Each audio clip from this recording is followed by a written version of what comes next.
ایک مرتبہ ایک بادشاہ نے اپنے وزیر سے کہا کہ وہ اپنی آدھی سلطنت اسے دے دے گا، لیکن بادشاہ نے ساتھ ہی کچھ شرائط بھی رکھ دی۔ بادشاہ کے وزیر نے لالچ میں آ کر شرائط جانے بغیر ہی بادشاہ کی بات مان لی۔ بادشاہ نے اپنی شرائط 3 سوالوں کی صورت میں بتائی۔ پہلا سوال بادشاہ نے پوچھا کہ دنیا کی سب سے بڑی سچائی کیا ہے؟ دوسرا سوال بادشاہ نے پوچھا کہ دنیا کا سب سے بڑا دھوکہ کیا ہے؟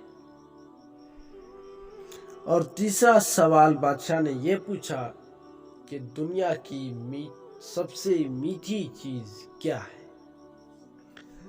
بادشاہ نے اپنے وزیر کو حکم دیا کہ وزیر ان تینوں سوالوں کے جواب 1 ہفتے کے اندر اندر بتائے، ورنہ سزائے موت سنا دی جائے گی۔ وزیر نے سب سے پہلے تو دنیا کے سب سے بڑی سچائی جاننے کے لیے ملک کے تمام دانشوروں کو جمع کیا اور ان دانشوروں سے سوالات کے جوابات مانگے۔ دانشوروں نے اپنی اپنی نیکیاں گنوا ڈالیں، لیکن کسی کی نیکی چھوٹی تو کسی کی نیکی بڑی نکلی، لیکن وزیر کو سب سے بڑی سچائی کا پتہ نہ چل سکا۔ اس کے بعد وزیر نے دنیا کے سب سے بڑے دھوکے کے بارے میں پوچھا تو تمام دانشور اپنے دیے ہوئے فریب کا تذکرہ کرتے ہوئے یہ سوچنے لگے کہ کس نے کس کو سب سے زیادہ اور سب سے بڑا دھوکہ دیا، لیکن وزیر ان کے اس جواب سے بھی مطمئن نہ ہوا۔ وزیر سزائے موت کے ڈر سے بھیس بدل کر وہاں سے فرار ہو گیا اور پھر چلتے چلتے بہت دور نکل گیا۔ وہاں وزیر کو ایک کسان نظر آیا جو اپنی زمین کھود رہا تھا۔ اس کسان نے وزیر کو پہچان لیا اور وزیر سے اس پریشانی کا سبب پوچھا۔ وزیر نے کسان کو اپنی مشکل بتائی، جسے سن کر کسان نے وزیر کے تمام سوالوں کی جوابات کچھ اس طرح دیے۔ کسان نے کہا، دنیا کی سب سے بڑی سچائی موت، جبکہ دنیا کا سب سے بڑا دھوکہ زندگی ہے۔ تیسرے سوال کا جواب بتانے سے پہلے کسان نے وزیر سے کہا کہ میں اگر تمہارے تمام سوالوں کے جوابات دے دوں تو پھر آپ مجھے کیا دو گے؟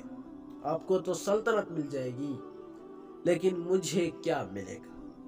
یہ سن کر وزیر نے کسان کو 50 گھوڑوں کی پیشکش کی اور کسان کو شاہی استبل کا نگران بنانے کی بھی پیشکش کی۔ کسان نے وزیر کی یہ پیشکش سن کر وزیر کو جواب دینے سے انکار کر دیا۔ وزیر نے سوچا کہ یہ کسان تو بہت شاطر ہے، یہ تو میری آدھی سلطنت کا خواب دیکھ رہا ہے۔ وزیر وہاں سے جانے لگا تو کسان نے وزیر سے کہا کہ اگر بھاگ جاؤ گے تو پھر عمر بھر بھاگتے ہی رہو گے اور بادشاہ کے بندے تمہارا تعاقب کرتے رہیں گے، لیکن اگر بادشاہ کے پاس واپس جاؤ گے تو جان سے مارے جاؤ گے۔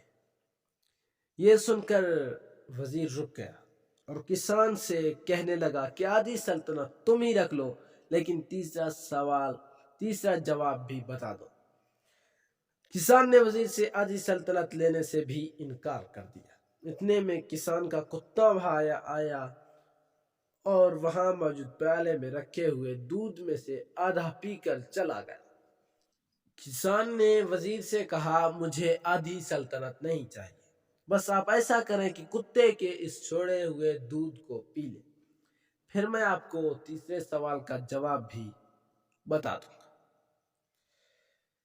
یہ سن کر وزیر تلملا اٹھا، مگر پھر وزیر کو اپنی موت اور جاسوسوں کا خیال آ گیا اور وزیر نے ڈر کے مارے بچا ہوا دودھ پی لیا۔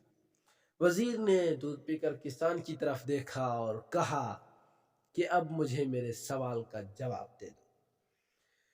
کسان نے کہا، تیسرے سوال کا جواب یہ ہے کہ دنیا کے سب سے میٹھی چیز انسان کی اپنی غرض ہے، جس کے لیے انسان ذلیل ترین کام بھی کر گزرتا ہے۔